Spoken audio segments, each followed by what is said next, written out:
Hello guys, welcome back to education IQ। I hope आप सब अच्छे होंगे। तो आज का जो हमारा द हिंदू एडिटोरियल आर्टिकल है वो है biosphere reserves are evolving as packets of hope. Evolving का मतलब क्या होता है ना, किसी चीज़ का थोड़ा सा बदलाव होना, किसी चीज़ में डेवलपमेंट होना, उन्नति होना या फिर बदलाव होना, उसको बोलते हैं इवॉल्व होना।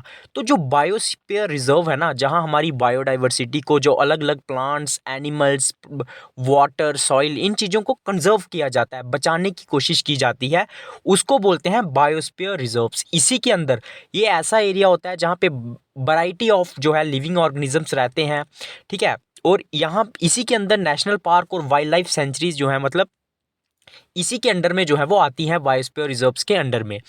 तो बायोस्फीयर जो रिजर्व्स है ना, are evolving as pockets of hope.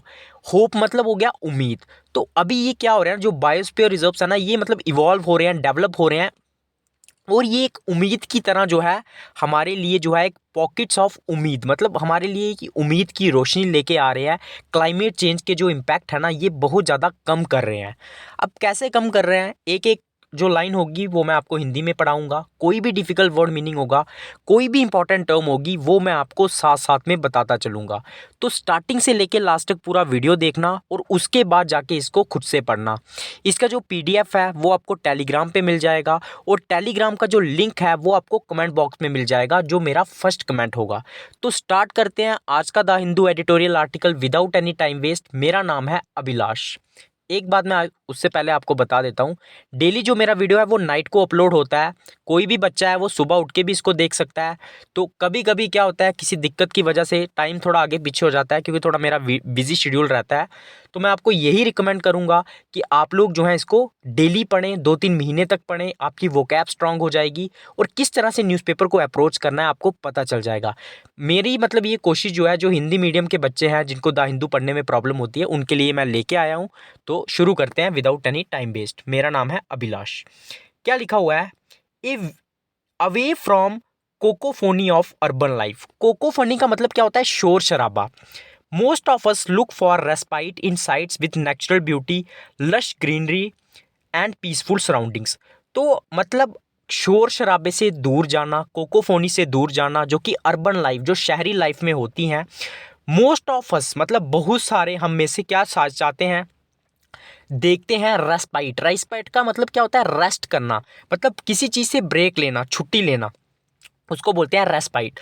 तो हम लोग रेस्पाइट को कहाँ देखते हैं, ऐसी साइट्स में जहाँ पे नेचुरल ब्यूटी हो। आप भी कभी कभी सोचते होंगे, यार अभी मैं थोड़ा सा ब्रेक ले लेता हूँ, कहीं नेचुरल जगह पे जाता हूँ जहाँ पे लश ग्रीनरी हो। लश का मतलब होता है भरपूर ग्रीनरी हो, और जहाँ पे पीसफुल सराउंडिंग्स हो, मतलब जहाँ पे शांति हो, क्योंकि अर्बन लाइफ जो है ना वो काफ़ी शोर शराबे वाली है। उसके बाद क्या है, as the tourist season approaches, it is no surprise that while we search for unpolluted spots to explore, unconsciously our consumption of single-use plastic, in particular plastic water bottles, will also significantly increase। अभी आपको पता है tourist season जो है वो आने वाला है, जैसे जैसे अप्रोच करता है, नज़दीक आता है, तो इसमें कोई सरप्राइज़ की बात नहीं है कि जैसे जैसे हम लोग अनपोल्यूटेड मतलब जहाँ पे प्रदूषण नहीं है, ऐसी जगहों को एक्सप्लोर करते हैं, मतलब ढूंढते हैं। एक्सप्लोर का मतलब होता है ढूंढना, खोजना। तो अनकॉन्शियसली मतलब हम लोग चाहते तो नहीं है, लेकिन अनकॉन्शियसली क्या होता है, हमारी जो मतलब अनकॉन्शियसली मतलब होता है जहाँ पे आपको होश ना हो, आपको पता ना हो, लेकिन चीज़ें हो रही हो। अनकॉन्शियसली हम लोग क्या करते हैं, हमारी जो कंजप्शन है, मतलब हम लोग जो सिंगल यूज़ प्लास्टिक का जो यूज़ करते हैं, वो भी जो पर्टिकुलर वाटर बॉटल्स हैं, ठीक है, वो भी क्या हो जाता है, उससे इंक्रीज हो जाता है। क्योंकि आप बाहर घूमने जाओगे, वहाँ पे आप पानी तो लेके नहीं जाओगे, वहाँ पे आप प्लास्टिक बॉटल्स लोगे, और उनका एक ही सिंगल यूज़ है, जैसे यूज़ करोगे तुरंत फेंक दोगे उसको, तो वो भी क्या होता है, धीरे धीरे इंक्रीज होता है। With 80% of all tourism taking place in coastal areas, would you call it a relaxing vacation if you found discarded plastic bottles while taking a stroll on the beach? तो 80% जो हमारा पूरा टूरिज्म है ना, वो कहाँ पे होता है, कोस्टल एरियाज पे, मतलब तटीय जगहों पे, समुद्र के किनारे, नदियों के किनारे, ठीक है। तो would you call it A relaxing vacation if you found discarded plastic bottles while taking a stroll on the beach. Discarded का मतलब होता है फेंकी हुई, यूज की हुई। तो क्या आपको एक मतलब एक ऐसी वेकेशन रिलैक्सिंग लगेगी, अच्छी लगेगी, जहाँ पे आप कुछ डिस्कार्डेड मतलब फेंकी हुई बॉटल्स को, यूज़ की हुई बॉटल्स को फाउंड करोगे जब आप बीच के ऊपर स्ट्रोल कर रहे हो। स्ट्रोल का मतलब होता है घूमना, मतलब जब आप बीच के ऊपर घूम रहे हो तो वहाँ पे अगर प्लास्टिक की बॉटल्स फेंकी होंगी तो क्या आपको अच्छा लगेगा? ये राइटर का मतलब जिसने एडिटोरियल लिखा हुआ है वो आपको पूछ रहा है। In the island of Principe Biosphere Reserve, Sao Tome and Principe in Africa, school children have been equipped with stainless steel bottles for drinking water, so the daily production and consumption of single-use plastic bottles can be completely avoided. तो कुछ island हैं, biosphere reserve हैं, जो कि Sao Tommy और Principe in Africa में हैं, और यहाँ पे स्कूल चिल्ड्रंस जो हैं वो एक्यूप्ड रहते हैं, मतलब उन्होंने अपने पास स्टेनलेस स्टील की बोतल्स रखी होती है, ठीक है, पानी पीने के लिए, ताकि जो डेली प्रोडक्शन है ना और जो कंजप्शन है सिंगल यूज़ प्लास्टिक की, उसको हम लोग कंप्लीटली जो है वो अवॉइड कर सकें, मतलब ख़त्म कर सकें।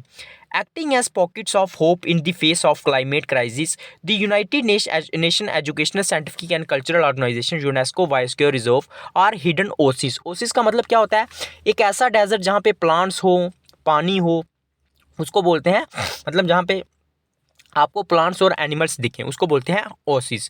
तो acting as pockets of hope, मतलब ये एक उम्मीद की पॉकेट की तरह जो है हमारे लिए हैं, जो कि अभी इस टाइम पे क्या, और इन दी फेस ऑफ का मतलब क्या होता है? किसी डिफिकल्ट सिचुएशन में। अभी आपको पता है क्लाइमेट क्राइसिस चल रहे हैं, क्लाइमेट तेजी से बदल रहा है, तो इस टाइम पे क्या है ना, एक पॉकेट्स ऑफ होप जो है ना वो हमें मिल रही है। जो यूनाइटेड नेशन के यूनेस्को के जो बायोस्फीयर रिजर्व्स है ना, ये हिडन ओसिस की तरह काम कर रहे हैं, प्रोटेक्ट कर रहे हैं बायोडाइवर्सिटी को, ओसिस को, ठीक है, पोल्यूशन को रिड्यूस कर रहे हैं, क्लाइमेट एनहेंसिंग, एनहेंसिंग का मतलब होता है बढ़ाना, जो क्लाइमेट की जो रेजिलियंस है, रेजिलियंट का मतलब होता है क्षमता, उसको बढ़ा रहे हैं। They are living jewels of land, तो ये क्या है? गहने, मतलब ये जो है लिविंग जेवल्स है, मतलब एक गहने की तरह है। जो बायोस्फीयर रिजर्व्स की जो लैंड है ना, ये हमारे लिए सोने की तरह है, क्योंकि ये क्लाइमेट चेंज को प्रोटेक्ट कर रहे हैं, ठीक है, ये भी यूनेस्को के अंडर में आते हैं। उसके बाद कोस्टल एंड मैराइन इकोसिस्टम, तो ये क्या है? They are living jewels of land, coastal and marine ecosystem. Coastal मतलब जो तटीय, और मैराइन मतलब पानी का। Scattered across the globe where nature and humans come together creating a symphony of life. तो यहाँ पे क्या है? नेचर और ह्यूमंस जो है वो एक साथ आते हैं और एक सिम्फनी ऑफ लाइफ को क्रिएट करते हैं। सिम्फनी मतलब एक धुन, जिंदगी की एक धुन को क्रिएट करते हैं। In aid of conservation, add का मतलब क्या होता है? किसी की हेल्प करना, मदद करना। तो कैसे हम जो है इसकी कंजर्वेशन कर सकते हैं, तो मतलब किस तरह इसको हम कंजर्वेशन की तरह यूज़ कर सकते हैं, उसके बारे में हम लोग बात करेंगे। World biosphere reserve day is celebrated on November 3 each year, ये आपको याद रखना है, to raise awareness of the importance of biosphere reserves and to promote their conservation and sustainable use. तो हम लोग बायोस्फीयर रिजर्व डे को November 3 को हर साल मनाते हैं, ताकि हम लोग अवेयरनेस बढ़ा सकें लोगों के बीच में बायोस्फीयर रिजर्व को लेके, और प्रमोट कर सकें उनकी कंजर्वेशन और सस्टेनेबल यूज़, मतलब इस तरह को हम उनको यूज़ कर सकें ताकि फ्यूचर जनरेशन के लिए भी वो कंजर्व रहें।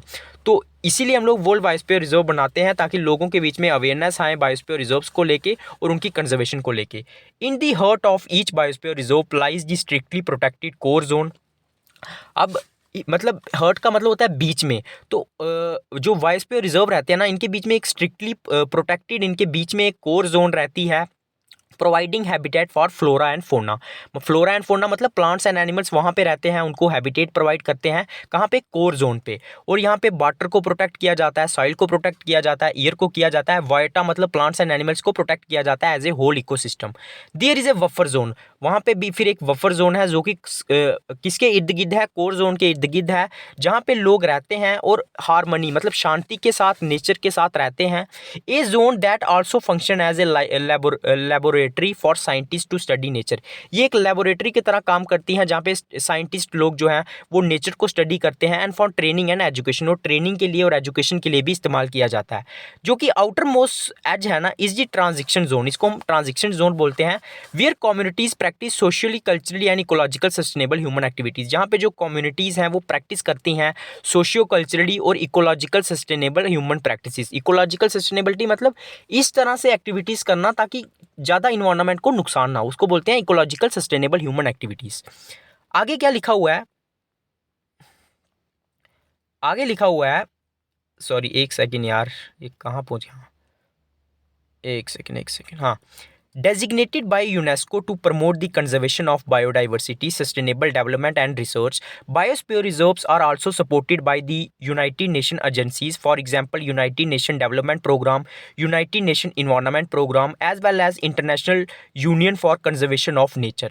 तो इसको यूनेस्को जो है ना डेजिग्नेट करती है, मतलब दिखाती है, डेजिग्नेटेड बाय यूनेस्को। यूनेस्को मतलब इसको एक नाम देती है, कोई भी बायोस्फीयर रिजर्व है उसके अंडर में आती है, to promote conservation of biodiversity, ताकि जो प्लांट्स हैं, जो एनिमल्स हैं, बायोडाइवर्सिटी को प्रोटेक्ट किया जाए, सस्टेनेबल डेवलपमेंट हो, मतलब इन्वायरमेंट को कम से कम नुकसान पहुंचाया जाए, और रिसर्च के लिए बायोस्फीयर रिजर्व्स को और भी जो अदर यूनाइटेड नेशन की जो एजेंसीज हैं वो भी सपोर्ट करती हैं, जैसे यूनाइटेड नेशन डेवलपमेंट प्रोग्राम हो गया, यूनाइटेड नेशन इन्वायरमेंट प्रोग्राम हो गया, international union for conservation of nature हो गया। तो ये सारी एजेंसीज भी जो है ना, लेकिन डेजिग्नेटेड मतलब नाम कौन देता है इनको? UNESCO. According to UNESCO, there are currently 748 biosphere reserves across 134 countries. UNESCO के अकॉर्डिंग 748 बायोस्फीयर रिजर्व्स हैं अक्रॉस 134 कंट्रीज, जिसमें 22 जो हैं वो ट्रांसबाउंड्री साइट्स हैं, enhancing friendly corporation between neighbouring countries. ये क्या करती हैं? बाउंड्री पे हैं, बॉर्डर्स पे हैं, और ये इनहेंसिंग का मतलब होता है बढ़ाना, ये फ्रेंडली कॉर्पोरेशन सहयोग को बढ़ाती है नेबरिंग कंट्रीज के बीच में। They impact the lifes of more than 250 million people in 134 countries. ये लोगों की लाइफ पे इफेक्ट डालती है, लगभग 250 मिलियन लोगों की लाइफ में 134 कंट्रीज में। 12 sites can be found in India. ऐसी 12 साइट्स तो सिर्फ इंडिया में ही मौजूद हैं। Biosphere reserves are vital for the future of our planet. Biosphere reserve जो है ना वो काफ़ी इंपॉर्टेंट है, वाइटल है हमारे प्लैनेट की डेवलपमेंट के लिए, हमारे प्लैनेट के फ्यूचर के लिए। They are living testament to the resilience of nature that even amidst human activities finds a way to flourish. ये एक लिविंग टेस्टामेंट है। टेस्टामेंट का मतलब होता है किसी चीज़ की गवाही देना, सबूत। ये लिविंग सबूत हैं to the resilience of nature, मतलब नेचर को मजबूत करने के लिए ये जो है एक लिविंग गवाही देते हैं, ठीक है। That even amidst human activities, एमिडिस्ट का मतलब होता है बीच में, मतलब ह्यूमन एक्टिविटीज़ जो हैं जो अलग अलग इन्वायरमेंट को डिस्ट्रॉय करती हैं, उनके बीच में भी ये है ना एक तरीका ढूंढ लेते हैं फ्लोरिश होने के लिए, मतलब आगे बढ़ने के लिए। They are home to wide variety of ecosystem. इसमें बहुत सारे इकोसिस्टम रहते हैं, फ्रॉम ट्रॉपिकल रेन फॉरेस्ट से लेके अल्पाइन डेजर्ट तक, and thereby provide home to countless unique and endangered plants and animal species. और ये बहुत लोगों का घर होता है, होम प्रोवाइड करते हैं। इसमें कोई काउंटलेस हैं, ये बहुत सारे हैं। कुछ एंडेंजर्ड स्पीसीज मतलब जो ख़त्म होने की कगार पे हैं, कुछ एनिमल स्पीसीज उनको ये होम प्रोवाइड करते हैं। In addition to playing a vital role in the protection of biodiversity and ensuring the sustainable use of natural resources, they also provide opportunities for sustainable economic development. तो मतलब ये एक vital role तो play करते ही हैं biodiversity की protection में, उसके साथ साथ ये एक इंश्योर करते हैं कि एक सस्टेनेबल, एक सही तरीके से नेचुरल रिसोर्सेज का यूज़ हो ताकि इन्वायरमेंट को कम से कम हार्म पहुंचे। दे also provide opportunities for sustainable economic development. ये अपॉर्चुनिटीज़ प्रोवाइड करते हैं हमें ताकि सस्टेनेबल इकोनॉमिक डेवलपमेंट हो। In recent years biosphere reserves have become crucial in our fight against climate change. कुछ अगर रिसेंट ईयर की हम लोग बात करें तब तो बायोस्फीयर रिजर्व एक क्रूशियल जो है, एक इम्पॉर्टेंट चीज़ बन चुके हैं जो कि हमें हेल्प करते हैं लड़ने के लिए क्लाइमेट चेंज के against. As these areas are home to many of world's carbon sinks helping to observe carbon dioxide from the atmosphere. क्योंकि ये जो एरियाज है ना, इसमें बहुत सारे जो है कार्बन सिंक्स पाए जाते हैं दुनिया के। कार्बन सिंक्स का मतलब क्या होता है? ये जो बायोस्फीयर रिजर्व्स हैं कुछ ऐसे एरियाज जो कार्बन को ऑब्जर्व करते हैं, क्योंकि पेड़ पौधे जो हैं वो कार्बन डाइऑक्साइड लेते हैं, तो ये कार्बन को ऑब्जर्व करते हैं जिससे इन्वायरमेंट से कार्बन कम होती हैं, उसको बोलते हैं कार्बन सिंकिंग, ठीक है। Carbon sinks like forest and the ocean provide solution in implementing adaptation strategies to fight climate change। तो कार्बन सिंक्स जैसे फॉरेस्ट और ओशियन की तरह ही कुछ सोल्यूशन प्रोवाइड करते हैं ताकि हम लोग इम्प्लीमेंट कर सकें हमारी जो अडॉप्शन स्ट्रैटेजीज हैं, ताकि हम लोग क्लाइमेट चेंज के साथ फाइट कर सकें। अब लोकल लेवल पे इसके अकॉर्डिंग क्या हो रहा है उसके ऊपर हम लोग बात करेंगे। There have been significantly advancement in the conservation of biosphere reserves on the local level। Local level पे भी काफ़ी प्रयास किए जा रहे हैं ताकि हम लोग कंजर्वेशन कर सकें, बचा सकें बायोस्फीयर रिजर्व्स को लोकल लेवल पे। फॉर एग्जांपल जो सुंदरवन बायोस्फीयर रिजर्व्स हैं इंडिया का, वहाँ की जो लोकल कम्युनिटीज़ हैं are working together to manage mangrove forest and protect the biodiversity of the region. तो वहाँ पे जो लोकल कम्युनिटीज़ हैं वो एक साथ काम कर रही हैं ताकि मैंग्रोव फॉरेस्ट को बचाया जा सके, मैनेज किया जा सके, और बायोडाइवर्सिटी है जो जो रीजन की उसको भी प्रोटेक्ट किया जा सके। In the Gulf of Mannar biosphere reserve in India, जो Gulf of Mannar biosphere reserve है ना, ये साउथ में पाया जाता है। ये इंडियन ओशियन और जो श्रीलंका है ना, श्रीलंका वहाँ के बीच में ये पाया जाता है। ठीक है, जहाँ की जो लोकल कम्युनिटीज़ हैं उसमें वुमेन भी इंक्लूडेड हैं, वो भी कंट्रीब्यूट करती हैं toward conservation efforts by forming self help group while the youth are getting engage in eco tourism. तो उसमें जो वुमेन है वो भी इंपॉर्टेंट रोल प्ले कर रही हैं ताकि बायोस्फीयर रिजर्व को कंजर्व किया जा सके। वो सेल्फ हेल्प ग्रुप बना रही हैं, मतलब एक दूसरे की मदद के लिए। और वहाँ का जो यूथ है, जंग लड़के हैं, वो इको टूरिज्म पे काम कर रहे हैं, उनके साथ एंगेज हैं, जुड़े हुए हैं। इको टूरिज्म क्या होता है, मतलब इस तरह से टूरिज्म का आना जहाँ पे कम से कम जो है इन्वायरमेंट को हार्म हो। Recently recognised with the UNESCO Michael Batisse award for biosphere reserve management 2023, the Gulf of Mannar biosphere reserve trust has also introduced the concept of plastic check points. Recently इसको अवार्ड भी मिला था UNESCO का Michael Batisse award biosphere reserve management के लिए। और जो Gulf of Mannar biosphere reserve trust है ना, उसने इंट्रोड्यूस किया था प्लास्टिक चेक पॉइंट का कंसेप्ट। ये कंसेप्ट क्या है, community members check all vehicles and tourist for plastic waste. वहाँ के जो कम्युनिटी मेंबर है ना, वो चेक करेंगे सारे जो गाड़ियाँ हैं और जो टूरिस्ट है कि वो कितना प्लास्टिक वेस्ट कर रहे हैं, विच इज़ कलेक्टेड, उसको कलेक्ट किया जाएगा, रिसाइकिल किया जाएगा और रोड की कंस्ट्रक्शन के लिए उसको यूज़ किया जाएगा। In times of global challenge such as climate change, biodiversity loss and sustainable development, the role of biosphere reserves become even more important। तो ऐसे टाइम पे जहाँ पे जो ग्लोबल चैलेंजेस हैं, जैसे क्लाइमेट चेंज हो गया, बायोडाइवर्सिटी लॉस हो रही है, सस्टेनेबल डेवलपमेंट के ऊपर, तो जो रोल है ना बायोस्फीयर रिजर्व्स का, वो और ज़्यादा इंपॉर्टेंट हो जाता है। Despite this sites being the most vital ecosystem protecting nature, तो ये जो साइट है, हालांकि ये जो है सबसे इंपॉर्टेंट, वाइटल का मतलब होता है इंपॉर्टेंट इकोसिस्टम प्रोटेक्टिंग साइट है, जो इकोसिस्टम को प्रोटेक्ट करती है। इकोसिस्टम का मतलब क्या होता है, जहाँ पे लिविंग और नॉन लिविंग जो इन्वायरमेंट है उनकी इंटरेक्शन होती है। These oases are not without threats, तो ये जो ओसीज है ना, यहाँ पे प्लांट्स और एनिमल्स रहते हैं, ये इनको भी थ्रेट रहता है डिफॉरेस्टेशन से, मतलब पेड़ जो कटते हैं। इन्वेसिव स्पीसीज क्या होती है, जो डेंजरस स्पीसीज होती है ना, उनसे जो मतलब डेंजरस जो एनिमल्स हो गए। And land use changes such as mining, और जो खुदाई होती है उससे भी इनको खतरा रहता है। With increasing urbanisation and constant growth of the world population, exploitation by humans is ever increasing. तो अर्बनाइजेशन के बढ़ते के साथ साथ जो कॉन्स्टेंट ग्रोथ हो रही है पॉपुलेशन की, जो एक्सप्लॉयटेशन हो रहा है ह्यूमन का, वो भी क्या हो रहा है, धीरे धीरे इंक्रीज हो रहा है। एक्सप्लॉयटेशन मतलब जो शोषण हो रहा है। The Asian meet in Chennai, तो अभी क्या हुआ था, एशियन कंट्रीज जो है वो चेन्नई में मिली थी इंडिया में। On the second anniversary of world biosphere reserve day, it is important to reflect on the progress that has been made in conserving and sustainably using this vital ecosystem. तो अभी जो है एनिवर्सरी चल रही है world biosphere reserve day की, तो हमारे लिए ये बहुत इंपॉर्टेंट है कि हम लोग रिफ्लेक्ट करें। एक मतलब रिफ्लेक्ट का मतलब होता है चीज़ों को देखें जो कि प्रोग्रेस चल रही है, जो कि हमने की है कंजर्व करने में, सस्टेनेबली यूज़ करने में इन इकोसिस्टम को।